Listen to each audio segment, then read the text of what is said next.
Olá, estamos começando mais um Ponto de Vista, né? Você sempre com a gente aqui pela Santa Cecília TV, 1h30 da tarde, você sabe, tradição, né? No debate e na discussão política e sempre dos temas e dos assuntos importantes aqui para o nosso dia a dia, saúde, educação, meio ambiente, o transporte, a segurança pública, o desenvolvimento econômico, enfim, os temas e assuntos do nosso dia a dia aqui pela região metropolitana. E, claro, sempre aberto democraticamente, né, o espaço para a gente discutir e debater também os temas, os assuntos de interesse nacional. E são muitos, né, e vão se repetindo. Essa semana promete, né, esta guerra Globo-Bolsonaro. Vamos ver o que vem pela frente aí nesses próximos 5, 6 dias, né, até o sábado, quando teremos as edições aí do Jornal Nacional, o que vai acontecer, as respostas, é claro, do presidente da República, né. Democratização do acesso ao cinema do Brasil, tema da redação do Enem, né?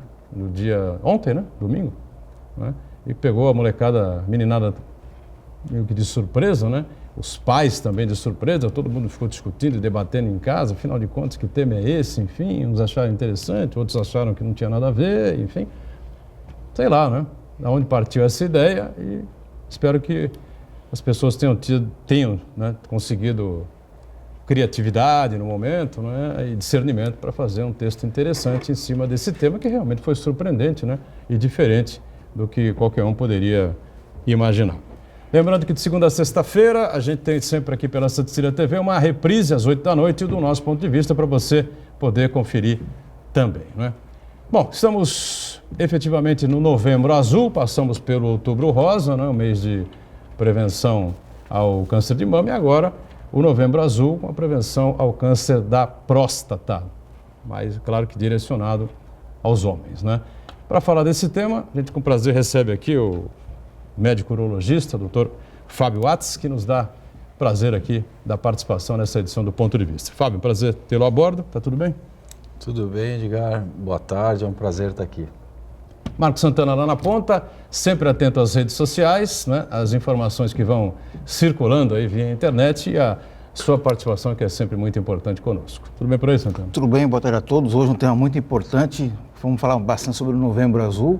É um tema que é envolvido ainda por muito preconceito, muitos tabus, e a melhor forma de se combater o preconceito é a informação de qualidade. Eu quero cumprimentar você que nos acompanha ao vivo, convidar você a participar também do programa, mandando sua pergunta, crítica, sugestão pelo Facebook. Pontos de Vista com Edgar Boturão ou então por e-mail, contato@pontodevista.tv.br. O programa pode ser acompanhado ao vivo pela internet, santaportal.com.br/tv. As edições anteriores do Ponto de Vista ficam disponíveis na internet também, no nosso canal no YouTube ou na nossa página no Facebook. E você que nos acompanha a reprise às 20 horas, uma boa noite. Boa noite sempre para você que está com a gente na reprise, né? Sempre a partir das 8 da noite. E lembrando sempre, né, o mantra de todos os dias aqui no Ponto de Vista, o programa é ao vivo, acaba às 14h30, até a reprise começar às 8 da noite. Até Deus duvida, né, das coisas que andam acontecendo na combalida República e confusa República Brasileira, né? Mas a tua filha ia prestar, né? A gente estava comentando, ia prestar o Enem, acabou não conseguindo, mas foi surpreendida também, né, pelo tema, né, o Fábio? É um assunto interessante, né? Porque também ficamos em casa ontem discutindo democratização do acesso, né, ao cinema brasileiro. Será que é tão difícil assim as pessoas? Até que é um divertimento mais barato que nós temos hoje, né, para as pessoas poderem comparecer e acompanhar, né, uma manifestação cultural desse porte, né? Das diversões que a gente tem hoje, até que fica mais em conta, né? Para as pessoas poderem participar, atuar e acompanhar, né? Eu acho que o importante, eu tenho filhas em idade escolar que estão entrando na fase de pré-vestibular, é você estar preparado, assim como quando a gente fez também vestibular, né? Você está preparado para debater para aquilo que vier, né, pela frente. Então, tem que ser treinado para ter essa flexibilidade em relação ao tema que vai ser abordado. E com isso só você tendo muita informação, né, de todos os setores, de política, economia, enfim, eles têm que estar preparado para enfrentar. Hoje, diferentemente da nossa época, acho que tem aulas específicas de redação, então eles são muito bem orientados, acho que para fazer uma boa prova. E aí, Santana, ficou surpreso aí com o tema, não? Bom, primeiro acho que a gente tem que destacar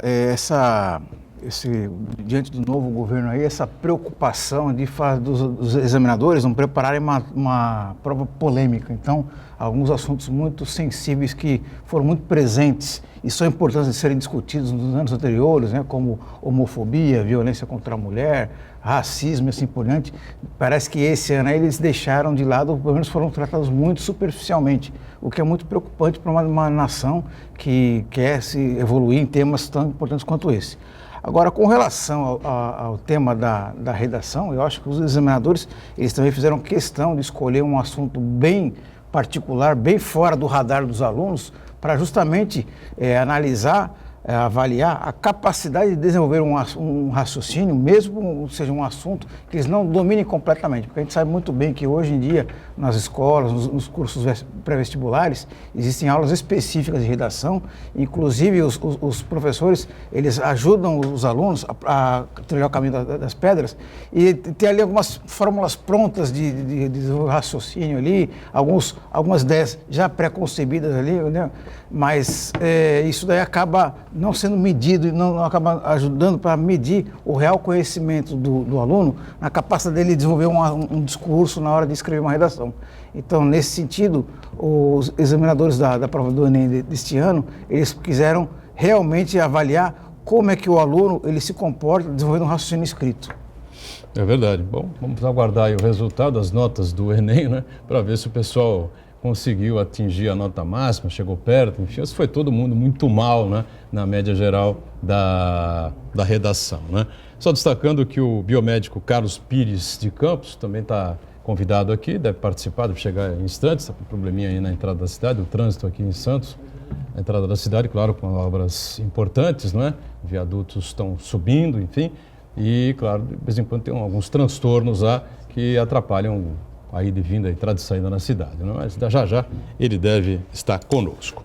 Bom, o Fábio, com isso na abertura, entramos no Novembro Azul, não é?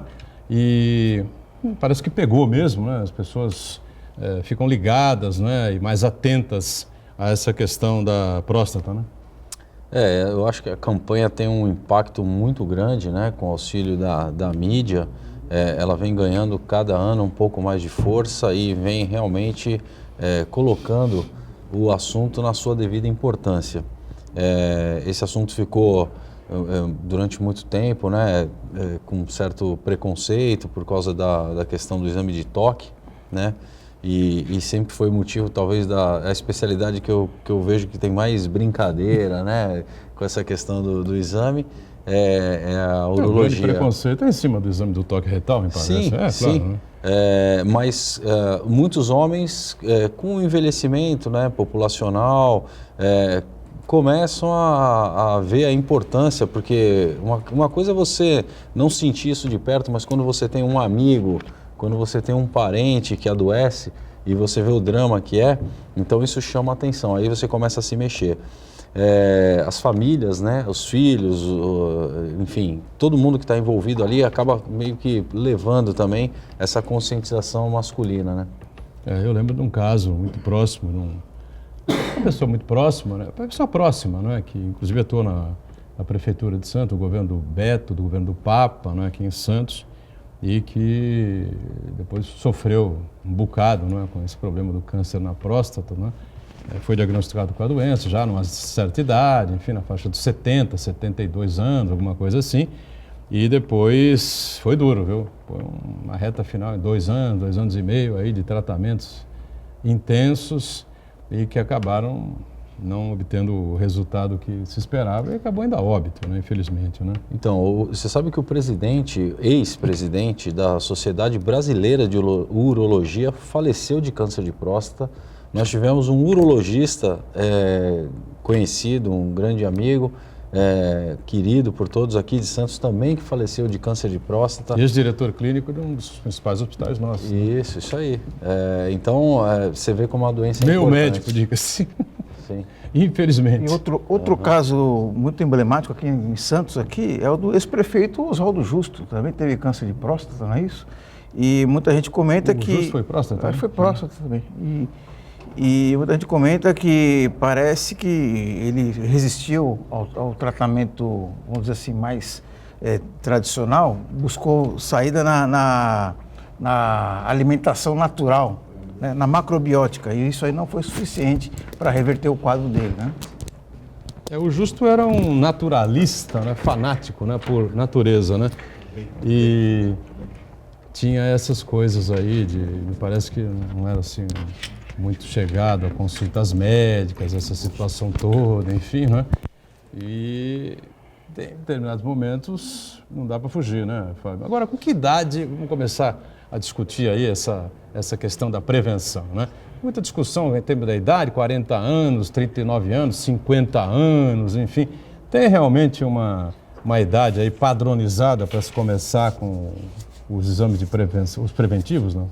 Essa é uma discussão que vem mudando ao longo do tempo. Até recentemente, a idade preconizada para se fazer o exame era a partir dos 40 anos. Só que a gente também tem que pensar na questão de economia, né?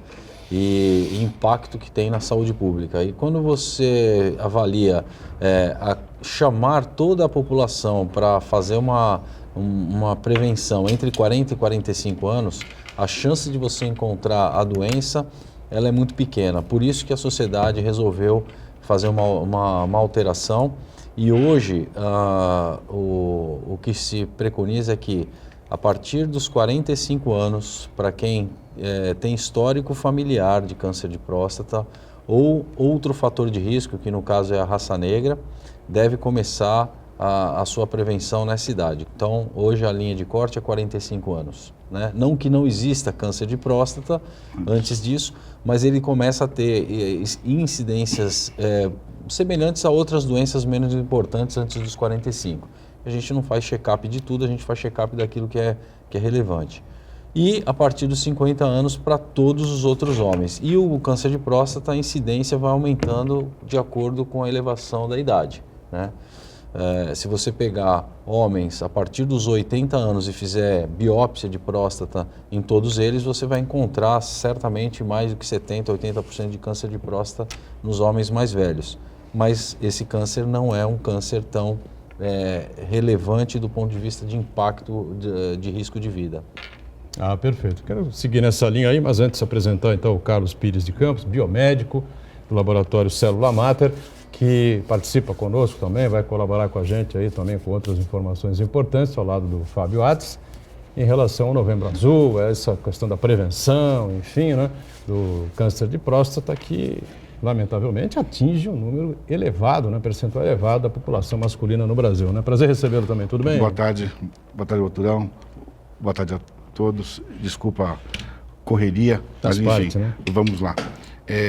Novembro Azul é um mês que a gente fala muito disso e o Dr. Fábio foi muito feliz quando falou que a gente não pode fazer o exame que seja uma coisa banal. O exame tem que ser feito sim, mas não dá para ser feito de maneira... vamos fazer o exame, todo homem tem que fazer o exame, não. Então nós vemos que com isso, esses anos assim, várias pessoas têm ido mais fazer o exame e sempre aconselhado pela esposa, né? É sempre a esposa que vai acompanhar o marido, tal.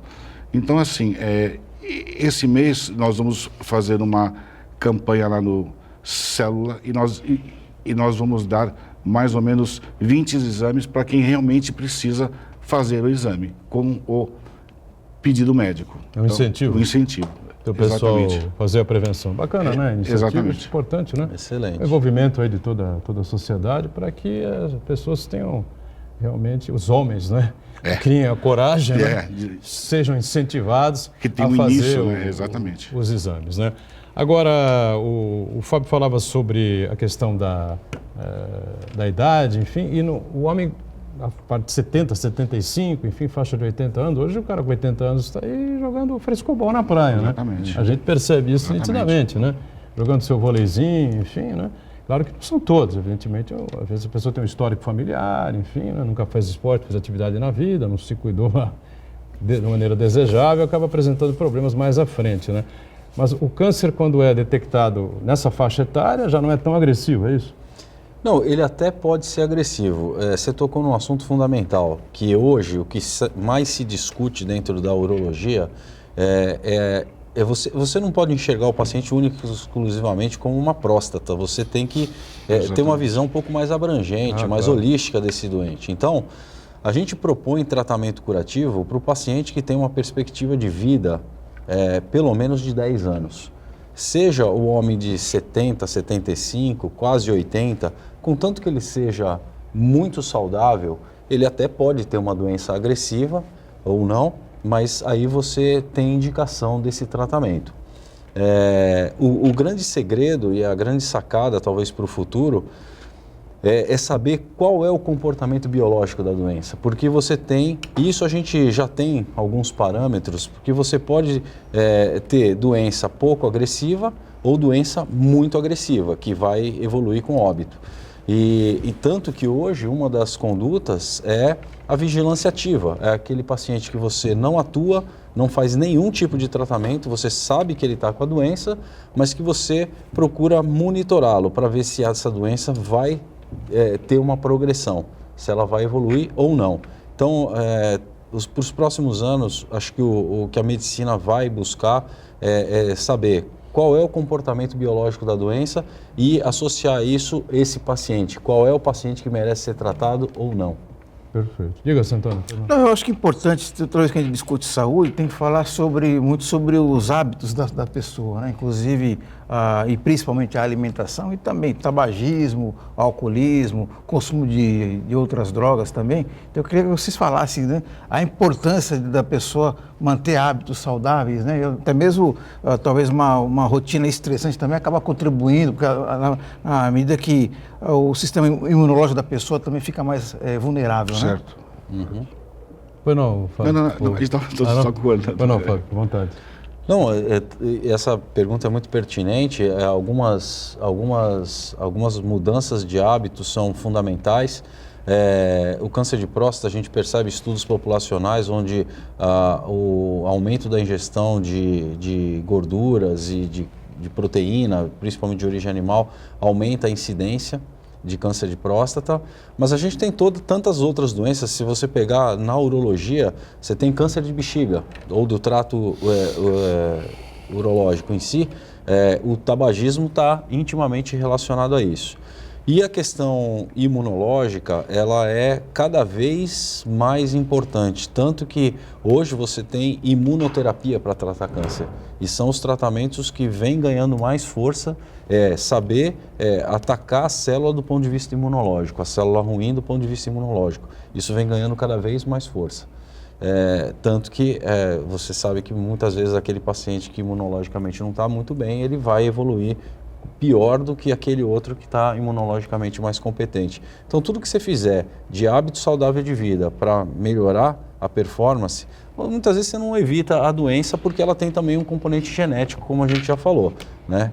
Que você pega lá um histórico familiar, tanto para a mulher, com que a gente acabou de passar agora o Outubro Rosa, o câncer de mama, e o homem, no caso do câncer de próstata, que essa incidência é muito alta na família, você não vai muitas vezes escapar disso, mas você pode amenizar.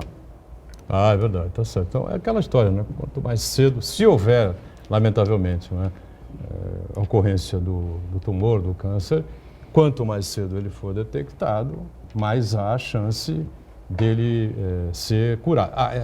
O câncer de próstata tem cura, ou não? O câncer de próstata tem cura. Tem cura, né? E hoje o que a gente mais faz é tratar, depende do país. O Brasil é um país tão heterogêneo em termos de acesso à saúde, né? Nós estamos falando aqui, claro, na nossa região. Agora de manhã, Edgar, acabei de operar um câncer de próstata, hoje de manhã, e nesses últimos 15 dias é o 4º paciente que eu opero. Então, mas pacientes que têm acesso à saúde. Mas com o intuito, quando a gente opera um câncer de próstata, na maioria das vezes é com o intuito curativo. É de você trazer a regularidade, uma vida absolutamente normal e às vezes como monoterapia, ou seja, a cirurgia é curativa, tá? Você não precisa fazer nenhum tratamento complementar na sequência.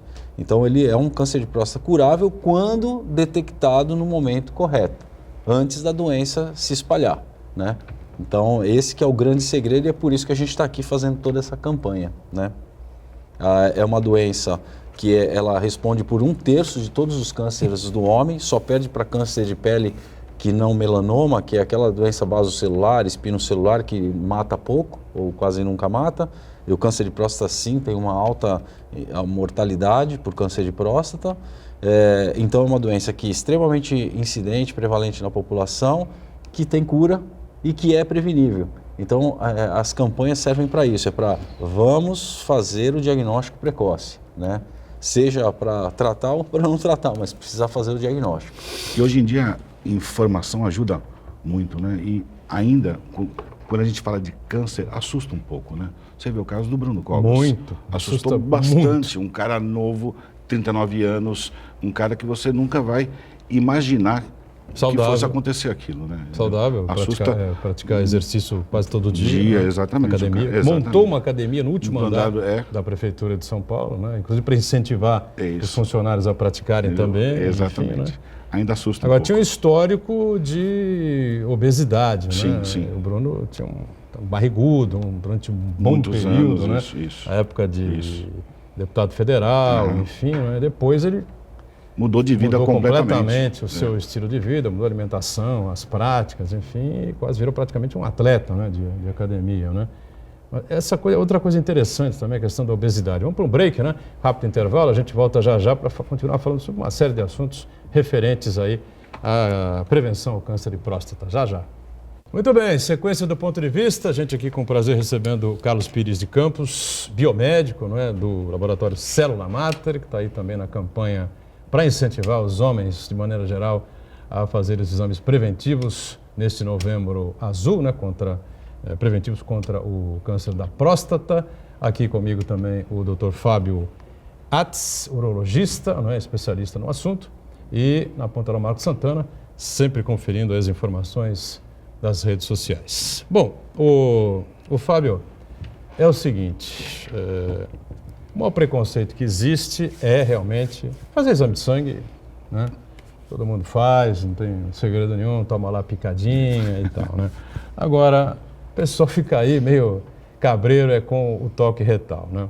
Eu li algumas vezes, né, que o toque retal não seria tão necessário, porque você tem uma série de exames, né? Você faz o exame de sangue para o PSA, você faz o ultrassom, essa coisa toda, enfim. E a maioria dos médicos, né, acho que todos que passaram por aqui nessa área, sempre dizem que o toque retal é o complemento do exame. O exame só se fecha com essas três pontas aí, né? O PSA, o ultrassom e o toque retal. E aí? Então, não é ser retrógrado nem nada, a medicina avança, obviamente que tem outros exames a serem feitos. Deixar claro que o ultrassom via abdominal ele não serve para pesquisa de câncer de próstata. Não, zero. Ele vai mensurar apenas o volume da próstata, que o outro grande problema também relacionado à próstata é a hiperplasia benigna da próstata, mas o ultrassom não serve para isso. Você tem, por que fazer toque ainda? Porque você tem 20% dos casos de câncer com PSA normal. Então, você, no toque, e esse paciente que eu citei no bloco anterior aqui, foi um paciente que eu fiz o diagnóstico pelo toque. Absolutamente feito pelo toque. PSA dentro da normalidade, foi fazer toque, nódulo, então, além do que, todo médico, quando vai operar Ele tem que tirar esse nódulo. Ele tem que tirar a próstata. Próstata. O nódulo vai junto, né? Se o nódulo está dentro da próstata, ele tem que retirar a próstata e o nódulo chamou a atenção para fazer o diagnóstico de câncer. Então, o toque é fundamental. Até para o médico que vai operar, por exemplo, ele precisa se planejar para saber se esse câncer está muito avançado no local ou não. Enfim, faz parte do exame físico, né? Como você vai ao médico, muitas pessoas se queixam também de, poxa, fui no médico e não me examinou, né? E aí tem o outro lado, poxa, me examinou desse jeito, né? Mas faz parte, é o toque, precisa ser feito. É um exame simples, exame indolor, rápido de ser feito. E eu acho que tudo isso também tem um outro aspecto que é o medo de descobrir aquilo que você não sabe que tem também. Isso também não existe. É só questão do toque, o homem tem muito isso, ele trabalha, ele é um trator, ele não pode parar nunca, ele é o provedor e ele não quer saber de doença. Doença para ele é só na hora que ele sentir, né? Então, na hora que ele sente uma dor, aí ele vai procurar o médico. Tem gente que fala assim, quem procura acha. Isso. Não, pra que vai, né? Isso aqui. Então, mas caramba, vai descobrir quando? Quando tiver mais jeito, né? Exatamente.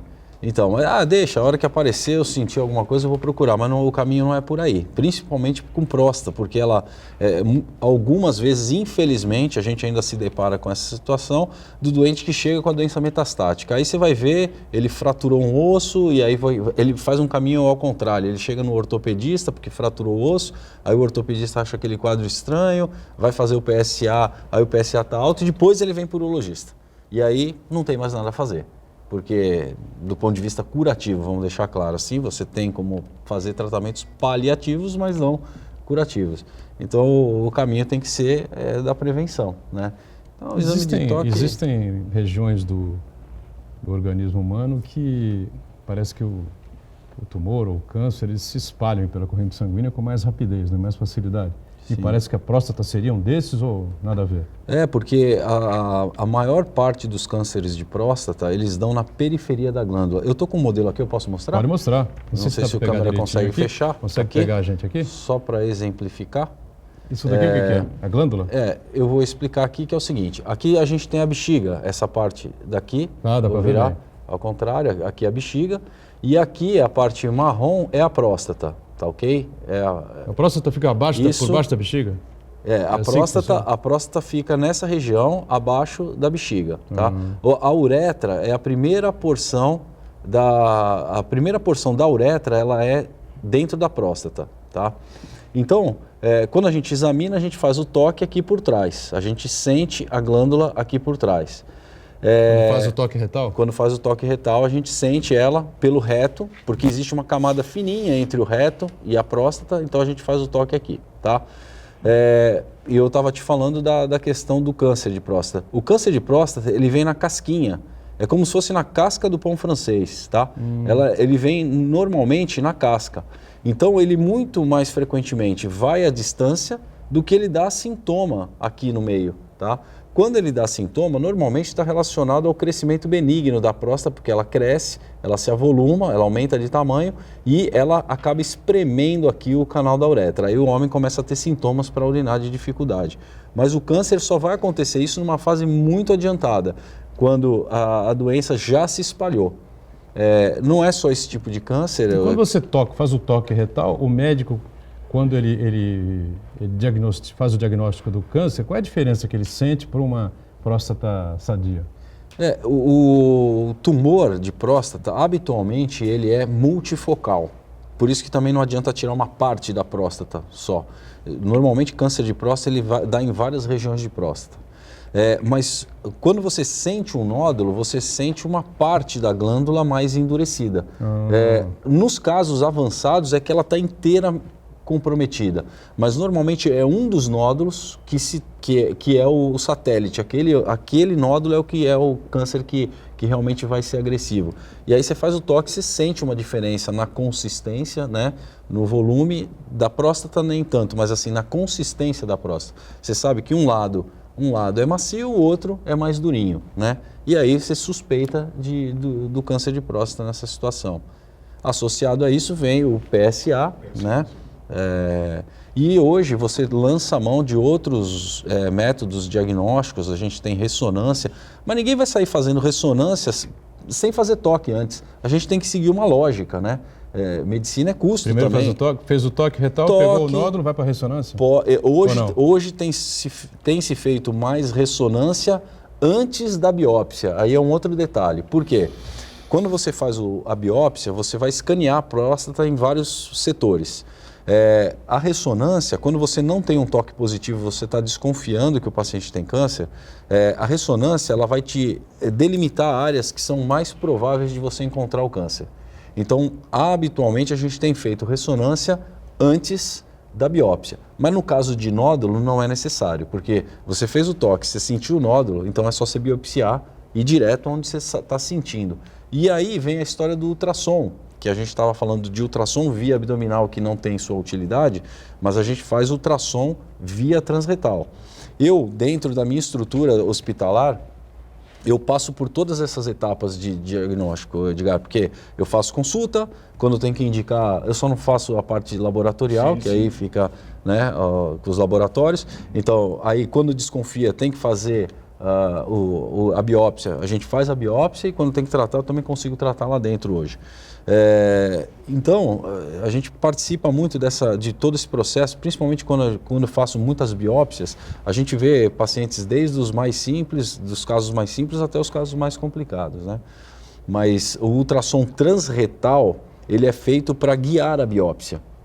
Então você faz o ultrassom via transretal, que nem a mulher faz o ultrassom transvaginal, aí se enxerga através do ultrassom transretal a próstata, se tem alguma área suspeita, e aí você vai biopsiar com a agulha naquela área suspeita. É assim que é feito. E nos laboratórios é o PSA, né? O PSA, que tem como valor de referência até 4, mas a gente está falando de exame e quando dá 10 o valor, 20 o valor, 30 o valor... Do PSA? 40 o valor. Exatamente, doutor. Quanto mais alto dá, quer dizer que eu estou mal, isso aí é uma pessoa... Quer dizer, isso é uma... Se der 40, o cara está morto. Pertinente. Não, tem até valores de 100. Então, a estratificação do PSA, essa questão proteína, do valor de referência, ela vem também mudando ao longo dos anos. Tanto que o valor realmente de referência baixou para 2,5. Sim. Porque antigamente o valor era 4. Aí você ia no teu cardiologista ou no teu clínico, aí eu tenho aqui 3,5, tá tudo bom, certo. Isso. E a gente começou a estudar essa população e foi ver que 20 e 23% dos pacientes que tinham PSA entre 2,5 e 4 tinham câncer de próstata. Ou seja, você estava perdendo o diagnóstico de 1/4 daqueles pacientes que estavam deixando passar batido. A gente associa o valor de PSA com idade, mas o PSA ele é um exame que chama antígeno prostático específico. Porém, ele é específico da próstata, mas não do câncer de próstata. Por isso que você não se baseia única e exclusivamente no PSA. Aqui foi falado, tem PSA de 40? Tem PSA de 1.000? Tem PSA de 1.000, tem PSA de 1.500. Agora, você tem PSA alto, você pode ter um PSA de 40 e não ter câncer. Ele pode estar inflamada a próstata. Ou seja, você fez uma prostatite. As infecções urinárias podem cursar com elevação de PSA também. E tem a ver com o consumo de proteína e gordura também, isso ou não? Não, para PSA não. Para PSA não. Tem a ver com algumas coisas, por exemplo, tem uma restrição para não ter relação sexual, para não estimular a próstata antes da coleta do exame. Tem alguns exames também, que se faz. Ciclismo mais acentuado. Mais acentuado. Aquele exame de colonoscopia que você vai fazer, que você fica fazendo quase que uma massagem de próstata. É qualquer coisa que estimule a próstata que possa provocar aumento de PSA, que é benigno, não tem a ver com câncer, né? E aí, quando você desconfia, normalmente esses PSAs de muito altos, acima de 100, dificilmente você não vai ter câncer, né? Você até pode ter um processo inflamatório lá cursando junto com o câncer, e aí quando você tem PSAs muito elevados é a doença metastática, porque cada célula lá do osso ela produz PSA. Então, aí você tem uma chuva de PSA na corrente sanguínea. Quer dizer que o cara que tem o PSA lá embaixo, baixinho, 1,1, 2, 1,3, tem a próstata pequenininha assim, né? Não pode ficar muito tranquilo, tem obrigatoriamente que fazer o toque retal. Sim, não tem a ver também câncer de próstata com o volume da próstata. Não, né? A gente não pode confundir isso. Você pode fazer teu ultrassom lá, ter próstata de 20 gramas e ter câncer. O volume não tem a ver com o câncer. Você pode ter câncer com próstata pequena, média, grande, enorme. E o PSA é isso que eu acabei de falar. Eu já fiz diagnóstico de câncer de próstata com PSA de 0,6. Através do toque. Do toque. Fiz o toque, tem nódulo, PSA, aí você vai ver 0,6. Porque tem tipos de tumores que não são produtores de PSA. Portanto, pessoal, não adianta. Joga aí o preconceito no lixo, tá certo? E vamos todo mundo aí fazer os exames todos, inclusive o toque retal. É desagradável, é realmente desagradável, você fica numa posição esquisita e tal, né? Mas é uma coisa que dura o quê? 5 segundos? Mais ou menos isso. 5 segundos. É um toque retal de 5 segundos, enfim, não machuca nada, não dói nada, entendeu? Não vai mudar a sexualidade por causa disso, vai continuar homem se for homem, se for homossexual segue como homossexual também, enfim, só vai impedir, né, que problemas maiores venham à frente. Diga, Santana. Justamente sobre, a gente está falando de preconceito, o Uriel Vilas Boas acompanha a gente e ele pergunta aqui, como incentivar os, entre aspas, machos a submeterem ao exame de toque retal? É isso que nós estamos fazendo aqui, né? Não é isso? Exatamente, você tem que ter amor à vida e você tem que fazer, não tem jeito, né? Um dia mais cedo ou mais tarde, então tem que se tocar e fazer o exame de toque mesmo, não tem jeito. Eu já fiz 4, 5 vezes aí, entendeu? Confesso Santana, que não gostei. Santana, alguém está desconfiado aí que eu achei gostou? Não gostei. Não achei divertido, gostou, nada disso, mas também não fez mal nenhum, tá certo? Continua aqui do mesmo jeito, minha vida não mudou em nada, tá certo? E graças a Deus até hoje o resultado foi negativo. Acho que deixar bem claro que hoje a postura no consultório, nenhum médico obriga o paciente a nada. Você não quer fazer toque? Não faça, fala com o seu médico, mas pelo menos uma pesquisa inicial, um PSA, que às vezes deixa de ir ao consultório por conta do medo de você obrigado a fazer o exame. Não se obriga ninguém a nada, né? A gente só discute, explica, é informação, né? Outra pergunta que o Uriel faz aqui, após a cirurgia, quais os reflexos nas relações sexuais? Boa pergunta. Essa é uma pergunta interessante, né? Então, qual é a função da próstata nesse assunto? A próstata, vou mostrar novamente o modelo. A próstata, a função dela é produzir o líquido seminal que o homem ejacula, né? O problema é que os nervos que fazem a ereção, eles passam rente nas laterais. Eu vou mostrar aqui como se fossem os meus 2 dedos aqui, nessa posição. Eles passam extremamente grudados, adjacentes à próstata, tá? Então, quando você faz a cirurgia, você acaba afastando esses nervos e esses nervos sofrem com o trauma cirúrgico. Algumas vezes o paciente, os pacientes de próstata já são pacientes que estão caminhando para uma idade um pouco mais acentuada e que muitas vezes a função sexual também já não está preservada, né? Então, acaba tendo uma descompensação e uma perda da ereção ou uma disfunção erétil que vem com esse sentido. Essa perda de ereção, ela é irrecuperável? Não, todas as sequelas, vamos dizer assim, decorrentes do tratamento prostático, elas são reversíveis, são tratáveis, vamos dizer assim. Você pode fazer uso de drogas vasodilatadoras, que é extremamente conhecida pela população, que para ajudar no retorno da função sexual. O que é Viagra, essas coisas? Isso, Cialis, Viagra, sildenafila, enfim. Essas drogas vêm para ajudar.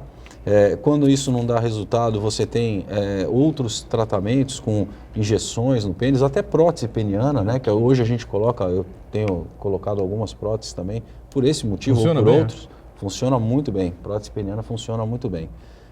Também é outro motivo de preconceito, mas a gente vai explicando.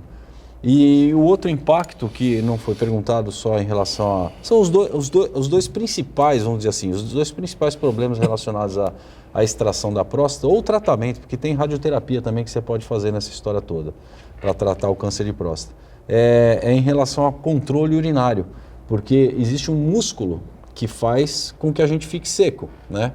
É como se fosse uma torneirinha fechada. E a próstata faz parte desse complexo aqui. Na hora que ela é extraída, essa musculatura também pode enfraquecer um pouco e aí o homem acabar ficando com uma certa incontinência de urina. Mas que também tem tratamento para isso, né? Também tem.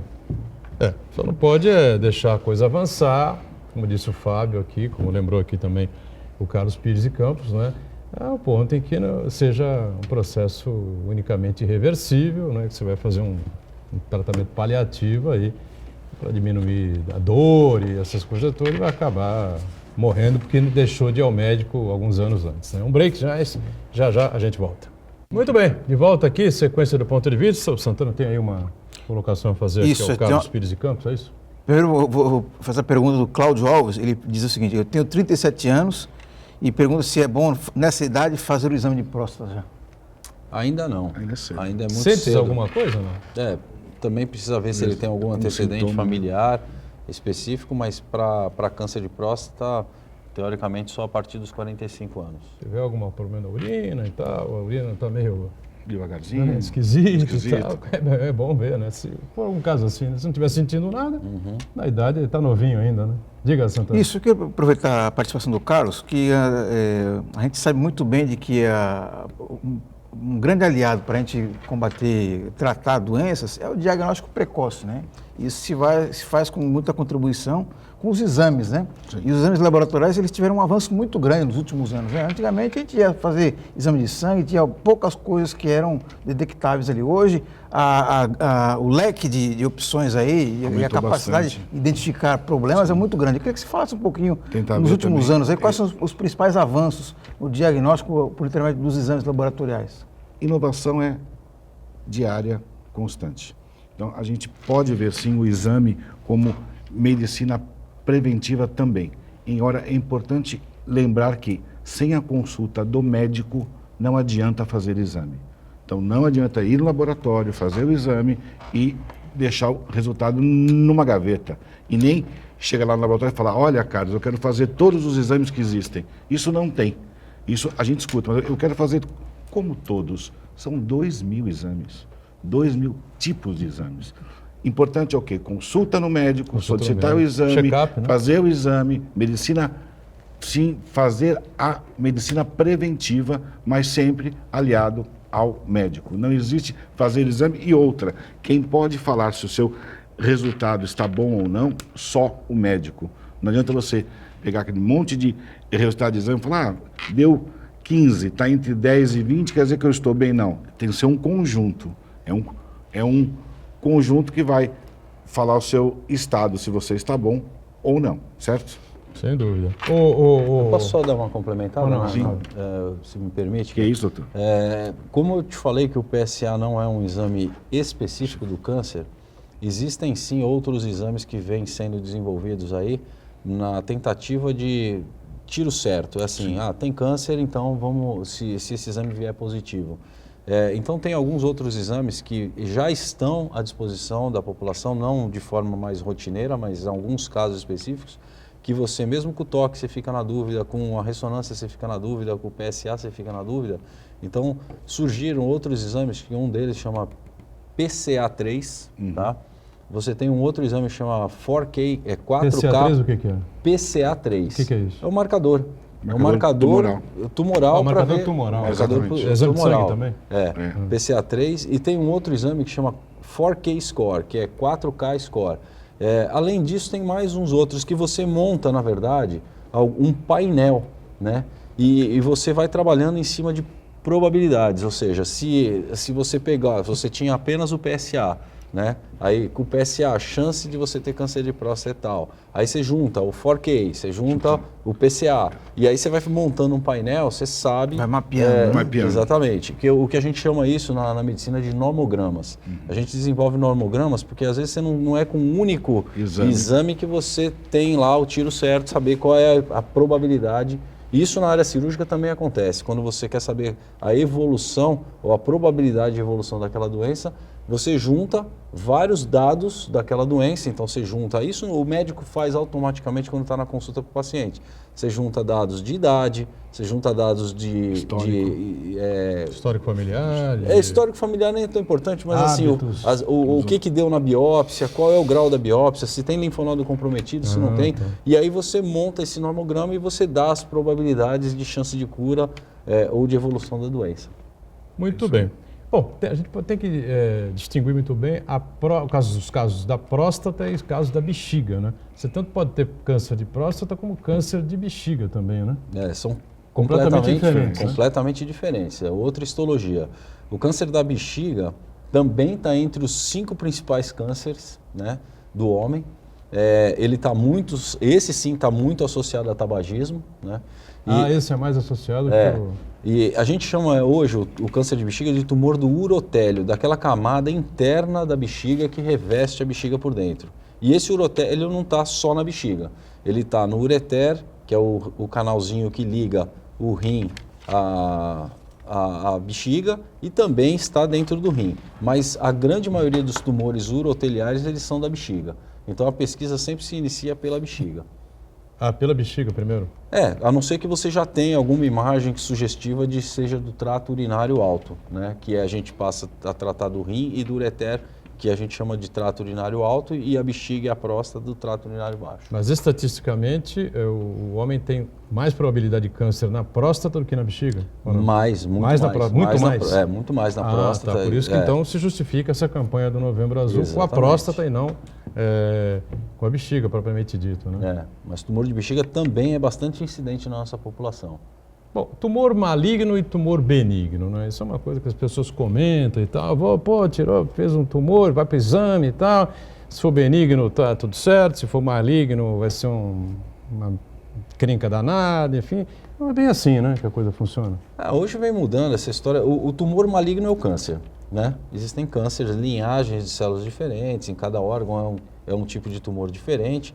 E é que antigamente você recebia um diagnóstico de câncer e você falava assim, morri, acabou. Sim. E hoje uma não. Sentença de morte, né? E hoje não, você tem cura para vários tipos de câncer, inúmeros tipos. Só depende de qual é o tipo, do momento que você está tratando e achando. Essa história de tumor é qualquer nódulo que você acha dentro do corpo. Pode ser benigno, sim, pode ser benigno, não necessariamente é maligno. É que a gente acaba usando tumor e ficou vinculado esse termo meio pejorativo, né? Tumor é uma coisa ruim, né? Tumor é uma coisa ruim. Às vezes é um tumor cístico, que é uma água, que é líquido, não necessariamente é sólido. Então a gente usa o termo médico tumor não relacionado a câncer em si. E o câncer é a malignidade. Esse tem risco potencial de matar porque ele espalha, ele não fica só naquele local. Por exemplo, o crescimento benigno da próstata é um tumor benigno, que ele não obrigatoriamente mata porque ele vai se espalhar, mas ele pode te dar uma complicação aqui no local enorme, né? Até evoluindo com óbito em alguns casos. A próstata sempre vai crescer no homem? Ou não sempre, mas ela tem uma taxa altíssima de crescimento a partir dos 40 anos, porque ela sofre influência do hormônio, da testosterona, e esses nódulos que existem dentro da próstata, que são as glândulas, elas hipertrofiam, elas aumentam de tamanho. E esse aumento de tamanho, a partir dos 40 anos, ela recebe esse hormônio e ela consegue usar o hormônio masculino para crescer. E isso também é um outro fator que leva muito o homem ao consultório e é grande causa de tratamento. Porque também incomoda, né? Ela começa a pressionar Esse bexiga, incomoda muito, enfim, né? Porque aí você começa a ter sintomas miccionais, aí realmente chama a atenção. Jato urinário mais fraco, acorda muitas vezes à noite, sente que não esvazia muito bem a bexiga, enfim, urgência para urinar, que aquela dá vontade de urinar, não dá para esperar aqui 5 minutos, tem que correr ao banheiro. Eu não conheço um amigo que não acorde de noite para fazer um xixi. Não, então, mas aí você tem que diferenciar o que é natural, o que é normal, você acordar 1, 2 vezes à noite. 6 horas da manhã. Sim. É batata. Depende. Isso também varia de acordo com a ingestão de líquidos que cada um faz, então também às vezes só uma reeducação em relação a hábitos, você pode melhorar essa questão. Nem todo mundo que acorda à noite também quer dizer o que está doente, né? De claro, próstata, lógico. Mas tem que examinar, né, Fábio? Essa sim, é a questão, né? Tem que fazer o check-up. O pessoal faz exames com periodicidade? Faz sim, sempre. Tem aquelas figuras que você tem, já são conhecidas do laboratório, né? Tem aquelas figuras que já são, mas é sempre através do pedido médico. Pedido médico, lógico. Ninguém chega lá e fala, escuta, eu quero, né? Não, vai no médico, vê o que você tem pra gente fazer o exame certo. O médico que faz o pedido, você, claro. Exatamente. Lógico. E lá é que se puxa o histórico exames, do cara, né? exatamente. Sangue, urina, fezes. Agora vai ter a parte nova que o doutor até citou, chamada biologia molecular. É o futuro, né? E alguns exames que a gente faz agora de point of care, com resultado na hora. Colhe o sangue e o resultado sai em 15 minutos, 20 minutinhos. Bacana, Já né? tem alguns exames assim. O que os laboratórios passaram a fazer, que é muito interessante, principalmente na área da urologia, é trazer o histórico. O histórico. O histórico dos exames pregressos. Porque muitas vezes, principalmente para PSA, a gente não analisa única e exclusivamente aquele momento do PSA. Você precisa entender como que o PSA vem se comportando ao longo do tempo. Exatamente. Essa curva de comportamento do PSA. Porque às vezes você pegou no momento em que o PSA estava alto porque você teve uma infecção, alguma inflamação. Alguma coisa, né? Então, os laboratórios têm soltado já o histórico do PSA, o que nos ajuda muito, né? É isso aí. Muito bem. Ô, Fábio, esse exame a partir dos 45, em média, né? Quem tiver histórico, essa coisa toda, estiver sentindo alguma coisa, é claro que tem que procurar um especialista, um urologista no caso, né? Agora, a periodicidade, 1 ano, é isso? 1 ano é um prazo suficiente. O câncer de próstata não é uma doença extremamente agressiva na maioria das vezes, né? Ela é indolente, ela acaba tendo muito incidência de óbito porque realmente o paciente não vai ao médico, né? E às vezes o prazo de 1 ano é um prazo seguro entre você sair do consultório naquele momento que você não tinha nenhuma doença e no ano seguinte, se ela aparecer nesse prazo, você ainda tem um tempo hábil para contornar isso. Então, 1 ano é o prazo seguro para fazer esse check-up. E o câncer de próstata, ele é sempre gerador de metástases ou ele pode ser metástase de algum outro? É possível isso ou não? É raro você ter doença metastática, ela receber, a glândula de próstata raramente recebe metástase de outro órgão. Ela sempre é o órgão emissor de metástases, né? As principais metástases do câncer de próstata são para os gânglios linfáticos e ossos. E aí que vem o grande comprometimento. Linfáticos e ossos. O sofrimento do câncer de próstata é muito pela doença óssea. Ele tem uma predileção, um tropismo pelo osso enorme. Então, como eu te citei no outro bloco, lá, o que a gente falou anteriormente, que muitas vezes o paciente vem com fraturas, né? Fratura de vértebra, fica paraplégico. Primeiro ele vai no... Né? E de aí ele cai achando que era um problema ortopédico, me desequilibrei. Não.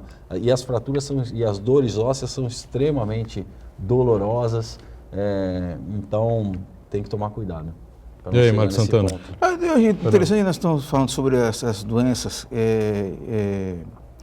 Interessante destacar que alguns anos atrás não tínhamos tantos casos assim, porque as pessoas morriam antes, né? Então, também está um pouco associado à maior longevidade da população, né? Doenças como o câncer de próstata, o Alzheimer, os mesmos problemas articulares, problemas nos ossos, né? Porque as pessoas estão vivendo mais, né? Então, nesse sentido, é importante que elas também mudem os seus hábitos, ter hábitos saudáveis e fazer o diagnóstico precoce para, assim que detectar o problema, começar a tomar as devidas providências no tratamento, né, doutor? Não, perfeito, é isso aí.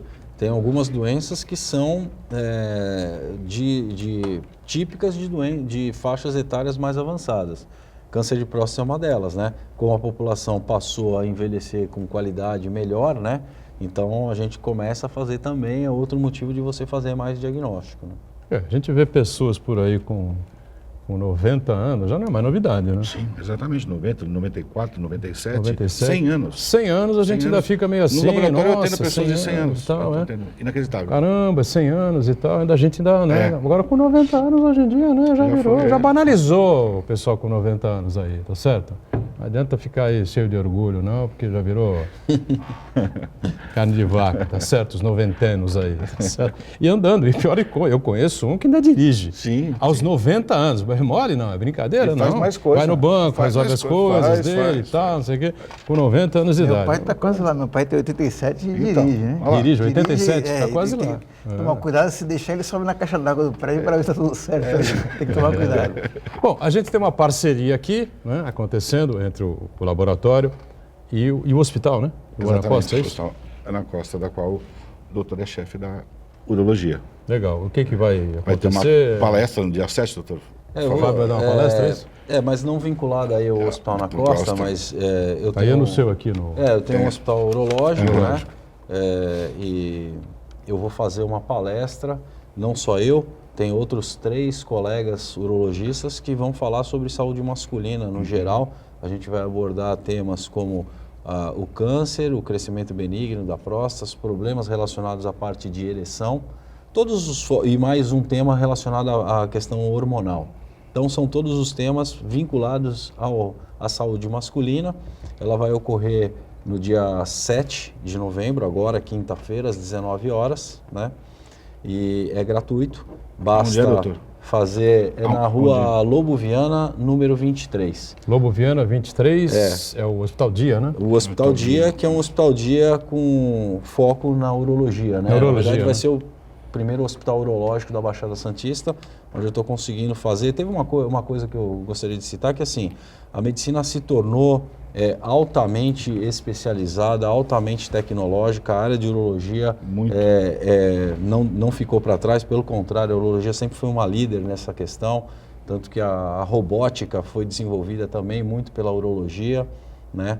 A gente, infelizmente, ainda não tem robô aqui em Santos, mas temos em São Paulo. Mas todo esse aparato tecnológico permite que você faça cirurgias altamente complexas, como eu falei para você, que eu fiz, acabei de fazer uma cirurgia de câncer de próstata dentro da minha instituição, e com rápida recuperação, que fica 24 horas. Então, você consegue dar alta para o paciente precocemente, e não só, nós estamos falando aqui de uma doença grave, que é o câncer, mas a questão de cálculos urinários, enfim, incontinência urinária, tudo você consegue, não tudo, mas a grande maioria você consegue deshospitalizar esse doente, né? É muito importante. Parece um termo meio estranho, deshospitalizar o doente cirúrgico.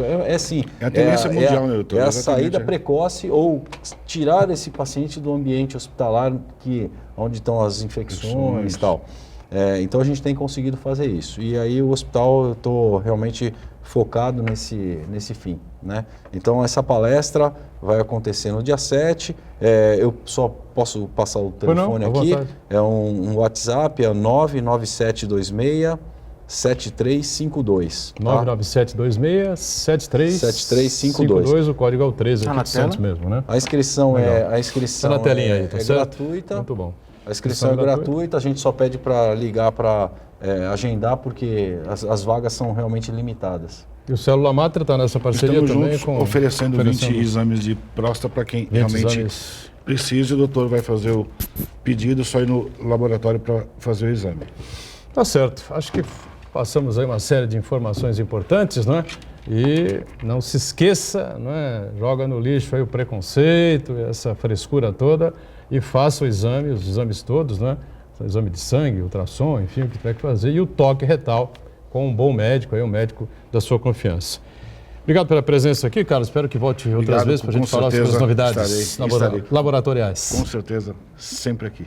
Obrigado, Fábio. Parabéns aí pelos exames, enfim, e até uma próxima com a gente. Marcos Santana diariamente conosco, de segunda a sexta a gente está ao vivo aqui pela Santa Cecília TV, 1h30 da tarde, com Ponto de Vista, e a reprise você acompanha às 8 da noite. Tchau, valeu gente, obrigado.